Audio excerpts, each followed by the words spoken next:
بیوی کو جتنا خرچ دینا چاہیے تھا اتنا نہیں دیا. بیوی کو کے جو حقوق تھے وہ تم نے ادا نہیں کیے. اس طرح خرچ کیا کہ بس اپنے اوپر اپنے شان بڑھانے میں، اپنے نام و نمود میں خرچ کیا،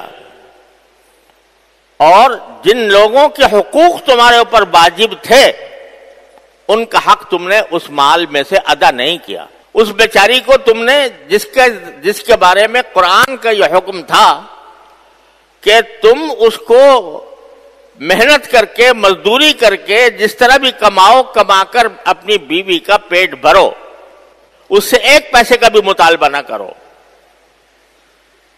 لیکن تم نے اپنا یہ بوجھ بیوی کے اوپر منتقل کر دیا. کہا کہ تم کماؤ.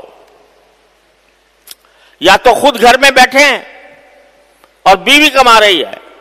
ایسی بھی آج کل ہمارے معاشرے کے اندر بہت سی مثالیں ہیں کہ خود تو گھر میں بیٹھے ہیں اور بیوی کو محنت مزدوری پر لگایا ہوا ہے اور اس سے کہہ رہے ہیں کہ تم پیسے کما کر لاؤ.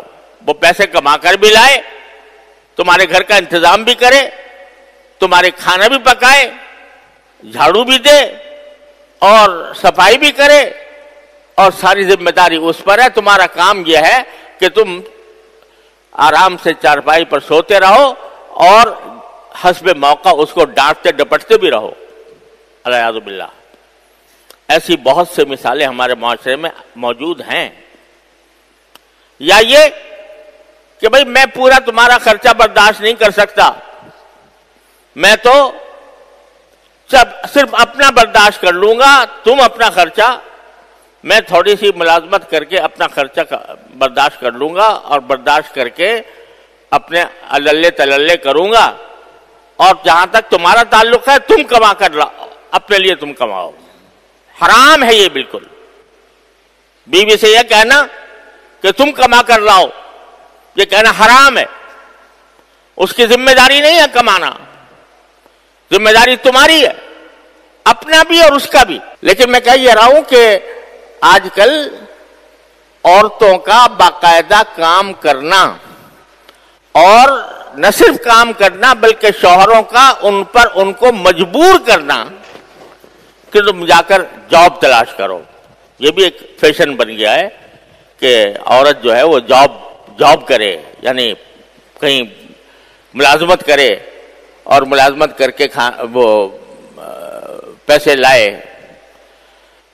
اب شوہر بھی ملازمت پر اور بیوی بھی ملازمت پر، اور بچے دھکے کھا رہے ہیں. بچوں کو لا کر صبح کو نرسنگ ہوم میں چھوڑ دیا اور شوہر اپنے کمانے چلا گیا، بیوی اپنے کمانے چلی گئی، اور گھر پہ تالا لگا ہوا ہے اور بچے جو ہیں وہ رول رہے ہیں. ارے بچوں کو محض کسی تعلیق کی ضرورت نہیں ہوتی، بچوں کو ماں کی محبت کی ضرورت ہوتی ہے، ماں کے پیار کی ضرورت ہوتی ہے، ماں کے لاڈ کی ضرورت ہوتی ہے.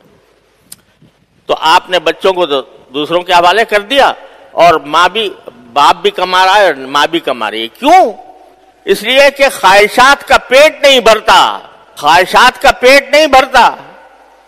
اگر اپنی قدر ضرورت پر اکتفا کرتے تو دونوں کو کمانے کی ضرورت نہ ہوتی. لیکن اپنی شان معاشرے میں بڑھانی ہے، شاندار گھر رکھنا ہے، اس کی جو زیب و زینت، اس کی زیبائش اور آرائش یہ کرنی ہے تاکہ کوئی مہمان آئے تو وہ دیکھے کہ بھئی کتنا خوشحال گھرانہ ہے. تو نام و نمود کی خاطر اور ظاہری خوبصورتی اور ظاہری زیب و زینت کی خاطر شوہر بھی کما رہا ہے اور بیوی بھی کما رہی ہے. تو جو شخص اپنی بیوی کا خرچ ادا نہیں کر سکتا، وہ اس سے یہ سوال ہوا گا کہ تمہیں جو مال دیا تھا تم نے کہاں خرچ کیا؟ فیما انفقہ. ہم نے تمہارے ذمے تمہاری بیوی اور تمہاری نابالغ اولاد کا خرچ تمہارے ذمے لگایا تھا. ان کا تم نے حقیقی حق ادا کیا کہ نہیں کیا؟ اپنی استطاعت کے مطابق. اگر اپنی استطاعت کے مطابق تم نے یہ حق ادا کر دیا بہت اچھی بات ہے، لیکن تم نے حق ادا نہیں کیا تو یہ پوچھا جائے گا کہ کہاں خرچ کیا تم نے.